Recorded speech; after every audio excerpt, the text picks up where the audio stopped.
பிரியமானவர்களே, ஆண்டவர் பேரில் நாம் வைக்கும் இந்த விசுவாச வாழ்வு ஆண்டவருக்கு மிகவும் பிடித்தமான ஒரு காரியம்.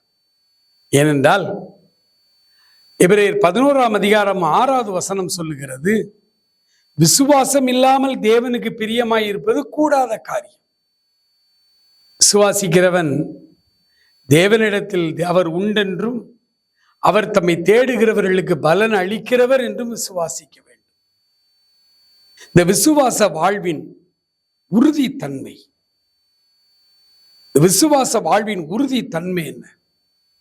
ஆண்டவருடைய வேதம் சொல்லுகிறது, எபிரேயர் 11 7வது வசனத்தை இன்றும் நாளையும் நம்முடைய தியானத்திலே நாம் தியானிக்க போகிறோம். விசுவாசத்தினாலே நோவா தற்காலத்திலே காணாதவைகளை குறித்து தேவ எச்சரிப்பு பெற்று பயபக்தி உள்ளவனாகி தன் குடும்பத்தை ரட்சிப்பதற்கு பேழையை உண்டு பண்ணினான். அதனாலே அவன் உலகம் ஆக்கினைக்குள்ளானது என்று தீர்த்து விசுவாசத்தினால் உண்டாகும் நீதிக்கு சுதந்திரவாளியானான். நோவாவினுடைய வாழ்க்கை ரொம்ப அற்புதமான வாழ்க்கை. ஆண்டவர் பேரில் மிகுந்த நம்பிக்கை கொண்ட ஒரு விசுவாச வாழ்வுக்கு நோவா ஒரு சிறந்த உதாரணம். நோவா நம்மை போல ஒரு பாடுள்ள மனிதர். அவருக்கு 3 மகன்கள், 3 மகன்களுக்கும் திருமணமாகி 3 மருமக்கள்மார்கள் இருந்தார்கள். மொத்தம் 8 பேர். இந்த ஜலப்பிரளயம் வரும்பொழுது நோவாவுக்கு பேரம்பேத்தி இருந்தார்களா தெரியல. 8 பேர். நோவாவினுடைய மனைவி, 3 மகன்கள், 3 மருமக்கள், 8 பேர் மட்டும்தான் இருந்தாங்க. ஜலப்பிரளயத்துக்கு பிறகுதான் நோவாவுடைய 3 மகன்களுக்கும் நிறைய பிள்ளைகள் பிறக்கிறார்கள். இந்த நோவாவுடைய வாழ்க்கையை பார்த்தீங்கன்னா ரொம்ப அழகான வார்த்தை. 7வது வசனம் முதல் வரி மட்டும் வாசிக்கிறேன். விசுவாசத்தினாலே நோவா தற்காலத்திலே காணாதவைகளை குறித்து தேவ எச்சரிப்பு பெற்றான். நோவா வாழ்ந்த காலம் மழை பெய்யாத காலம். அது வரைக்கும் பனிதான் பெய்து கொண்டிருந்தது. அந்த பனிதான் பூமி எங்கும் புல் முளைத்தது. அந்த பனியில் தான் எல்லா தாவரங்களும் வளர்ந்தது. மழையே அது வரைக்கும் பெய்யலை அப்படிங்கிறதான் ஆராய்ச்சியாளர்களுடைய கருத்து, பெரும்பாலான ஆய்வாளர்கள். நாமும் அதையே ஏற்றுக்கொள்ளுகிறோம். ஏன்னா இதில் ஒரு வார்த்தை இருக்கு.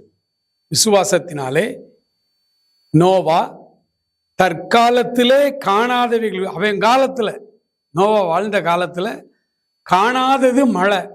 அந்த மழையை குறித்து ஒரு தேவ எச்சரிப்பு பெற்றான். 40 நாள் மழை பெய்யும், அட மழை பெய்யும், பூமியெல்லாம் வெள்ளக்காடாகும், எல்லாரும் சாவாங்க. நீ உன் குடும்பத்தை தப்பு வைக்கிறதுக்கு எல்லா மிருகங்கள் பறவைகளையும் உன்கிட்ட சேர்த்துக்கிட்டு எல்லாத்துலேயும் ஒரு ஜோடி 2 ஜோடி சேர்த்து வச்சுக்க. நீயும் உன் பிள்ளைகளுக்கும் என் கண்ணில் கிருபை கிடைச்சது, நீங்கள் காப்பாற்றப்படணும் அப்படின்னு ஆண்டவர் நோவாவை பேழையை உண்டு பண்ண சொல்றார். பாருங்க, அது வரைக்கும் மழை பெய்யல, ஒரு பெருமழை பெய்ய போகிறது என்று ஒரு தேவ எச்சரிப்பு பெற்றார். நோவாட்ட ஒருவேளை ஆண்டவர் நேரில் வந்து பேசினாரோ தெரியல. அன்றைக்கு அசரீரியாத்தான் ஆண்டவர் பேசி கொண்டிருந்தார். அப்போ ஒருவேளை ஒரு அசரீரி சத்தம் கேட்டிருக்கும் நோவாவுக்கு. பேழையை உண்டு பண்ண ஒரு எச்சரிப்பு பெற்றார் நோவா. இதுதான் விசுவாச வாழ்வு.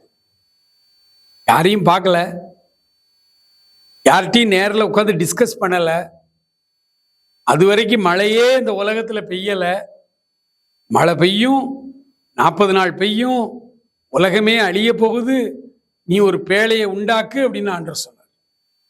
அது எந்த மரத்துல உண்டாக்கணும், அதனுடைய நீள அகலங்கள் எல்லாம் என்ஜினியரிங்கும் ஆண்டவர் சொல்லி கொடுத்தார். அதன்படியே நோவா செய்தார்.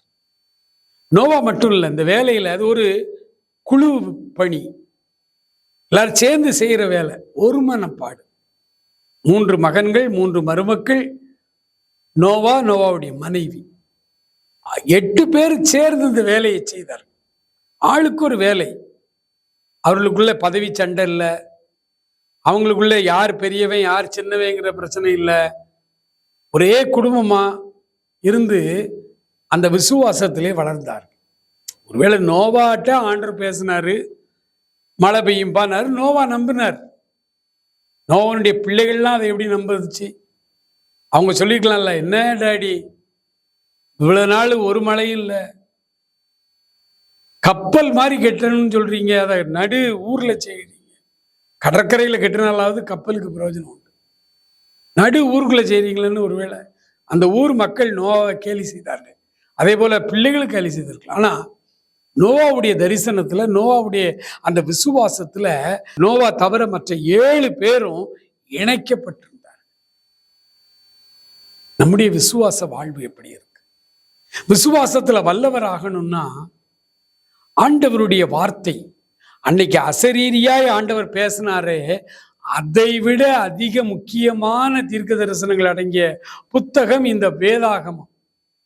வேதாகமத்தில் உள்ள வார்த்தைக்கு நீங்கள் நேரடியாக ஆண்டவர் வந்து பேசினா என்ன மதிப்பு மரியாதை கொடுப்பீங்களோ அதே மரியாதை இந்த வேத வசனங்களுக்கு கொடுங்க. இந்த வேத வசனம் நம்ம எச்சரிக்கிறது, சீக்கிரத்திலே அவர் வரப்போகிறார். இந்த விசுவாசத்துல காம்பவுண்டா நம்ம இணைக்கப்படுகிறோமா? நாமும் நம்முடைய பிள்ளைகள் எல்லாரும் ஆண்டவருடைய வருகைக்கு நாம் ஆயத்தமாகணும், ஆண்டவருடைய வருகைக்கு நம்ம ஆயத்தமாகணும் அப்படின்னு சொல்லி நம்ம குடும்பமாய் அதற்கு என்ன முயற்சி எடுக்கிறோம்? ஆண்டவர் உங்களிடத்துல இந்த வைராக்கியமான விசுவாசம், ஒற்றுமையான அந்த விசுவாசம், ஆரோக்கியமான அந்த விசுவாசத்தை எதிர்பார்க்கிறார். மகா இரக்கமுள்ள ஆண்டவரே, என்னுடைய குடும்பமாய் நாங்கள் ஒருமனப்பட்டு வருகைக்கு ஆயத்தப்பட உதவி செய்யும், ஆசீர்வதியும். இயேசுவின் நாமத்தில் ஜெபிக்கிறோம் பிதாவே, ஆமேன், ஆமேன்.